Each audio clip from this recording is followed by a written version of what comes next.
Bismillahirrahmanirrahim. Assalamu alaikum. Here Samreen Fatima are going to discuss about the paper pattern of FSC Biology part 1 and 2. Class जो आज की video में discussion है वो आपके पास paper pattern के अबाउट है। और पेपर पैटर्न से क्या मुराद है कि आपका जो पेपर है वो कितने क्वेश्चन पे बेस कर रहा होगा, उसके अंदर कितने शॉर्ट क्वेश्चन होंगे, उसके अंदर कितने लॉन्ग क्वेश्चन होंगे, टोटल मार्क्स कितने होंगे, आपको कितना टाइम दिया जाएगा। ये सारे डिस्कशन जो है वो आज हम कंप्लीट करते हैं इस वीडियो के अंदर। करते हैं क्लास जो टोटल आपके पास एक फुल बायोलॉजी का पेपर होता है उसके टोटल मार्क्स आपके पास 85 होते हैं। 15 मार्क्स जो है वो 100 मार्क्स में से 15 मार्क्स आपके प्रैक्टिकल के हैं और 85 मार्क्स आपका थ्योरी का पेपर होता है।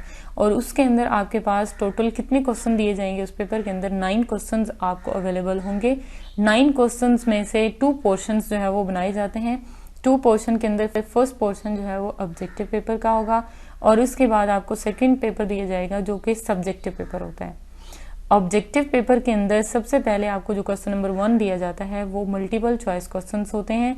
मल्टीपल चॉइस क्वेश्चन के अंदर 17 मार्क्स का आपको एमसीक्यूज दिए जाएंगे। 17 एमसीक्यूज 17 मार्क्स, और आपको जितना टाइम अलाउड होगा इन 17 क्वेश्चन को कंप्लीट करने के लिए वो आपके पास 20 मिनट्स हैं। टोटल जो पेपर होता है वो 3 आवर्स का होगा जिसमें से आपने 20 मिनट्स यूज कर लिए, बाकी आपका वो सब्जेक्टिव पेपर के लिए यूज होगा। तो वो आपके पास जो टाइम होता है 2 आवर्स एंड 40 मिनट्स।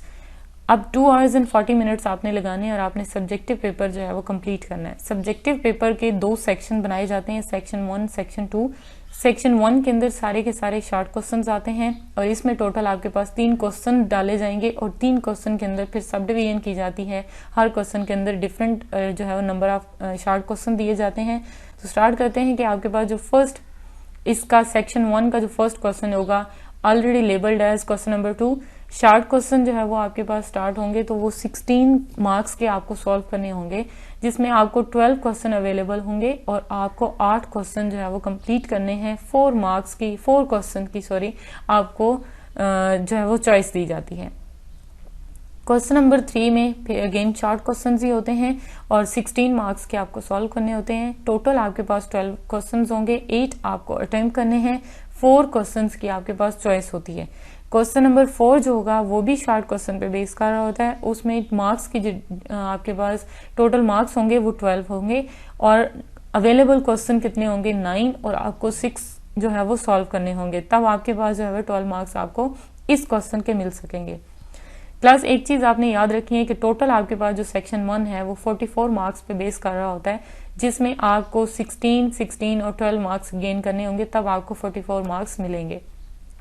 इसके अंदर ये होगा क्लास आपने एक बात याद रखनी है कि जब आपने क्वेश्चन 2 स्टार्ट किया, शॉर्ट क्वेश्चन आपने लिखने शुरू किए, तो उसमें आपको पहले जो 8 क्वेश्चंस हैं, ये जो आपके शॉर्ट क्वेश्चन का जो सेक्शन 1 का दूसरा क्वेश्चन है ये आपको कंप्लीट करना है। उसके 8 क्वेश्चन जो है वो कोई से भी 8 क्वेश्चन आपने कंप्लीट करके फिर आपने शॉर्ट क्वेश्चन नंबर 3 स्टार्ट करना है जिसमें अगले के 8 आपने कंप्लीट करने हैं। फिर आपने शॉर्ट क्वेश्चन नंबर जो है वो 4 स्टार्ट करना है और आपने उसके 6 क्वेश्चन जो है कोई से भी 6 क्वेश्चन आपने अटेम्प्ट करने हैं, तब आपका ये सेक्शन कंप्लीट हो जाएगा। आपने कोई जो है वो सीक्वेंस को डिस्टर्ब नहीं करना, अदरवाइज आपको मार्क्स नहीं मिलेंगे। इसके बाद आपके पास क्लास सेक्शन स्टार्ट होता है सेक्शन 2 और ये आपके पास बेस कर रहा होता है लॉन्ग क्वेश्चंस पे। इसमें हर एक क्वेश्चन के 2 पोर्शन होंगे, 2 पार्ट्स होंगे और 2 पार्ट्स जो है वो कैसे होंगे ए और बी के साथ होगा। और इसमें जो आपका अवेलेबल मार्क्स होंगे वो 24 मार्क्स होंगे। अवेलेबल क्वेश्चंस आपके पास कितने होंगे टोटल 5, जिसमें से आपको 3 अटेम्प्ट करने और 2 क्वेश्चन की आपके पास क्या होगी चॉइस होगी। तो ये जो आपके पास कुछ सीक्वेंस ऐसे होगा कि आपके पास 5 क्वेश्चन, यहाँ से जो क्वेश्चन की नंबरिंग स्टार्ट होती है वो 5 नंबर क्वेश्चन, 6, 7, 8 और 9 होगा। तो 5 नंबर अगर आपने क्वेश्चन जो है वो सिलेक्ट किया है तो उसमें आपको ए और बी ये दोनों क्वेश्चन इस पोर्शन के इस पार्ट के आपने कंप्लीट करने हैं। आपने ऐसा नहीं करना कि अगर आपने 5 क्वेश्चन का ए अटेम्प्ट किया है और 6 क्वेश्चन का आपने बी ले लिया है और आप समझेंगे ये मेरा एक क्वेश्चन कंप्लीट हो गया। ऐसे नहीं होता, बल्कि आपका 5 एक क्वेश्चन काउंट किया जाता है अगर आपने एक क्वेश्चन भी अटेम्प्ट किए तब भी, और अगर आपने 2 किए तब भी आपका एक जो है वो क्वेश्चन अटेम्प्ट हो जाता है, वो काउंट हो जाता है। 6 का अगर आपने ए किया या बी किया है, इसको आप सेकंड क्वेश्चन काउंट किया जाता है। 7 का अगर आपने ए और बी दोनों किए हैं तो भी आपका एक क्वेश्चन काउंट होगा। अगर आपने उसमें से ए किया है फिर भी एक क्वेश्चन जो है वो आपका काउंट होगा।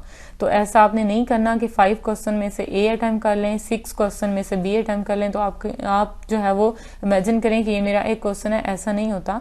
बल्कि हर क्वेश्चन का पूरा एक पेयर आपको सॉल्व करना होता है। इसके अंदर आपने कोई भी सीक्वेंस में चेंज नहीं लाना, अदरवाइज आपको मार्क्स नहीं दिए जाएंगे। मार्क्स आपको अवेलेबल उतने ही होंगे, 5 और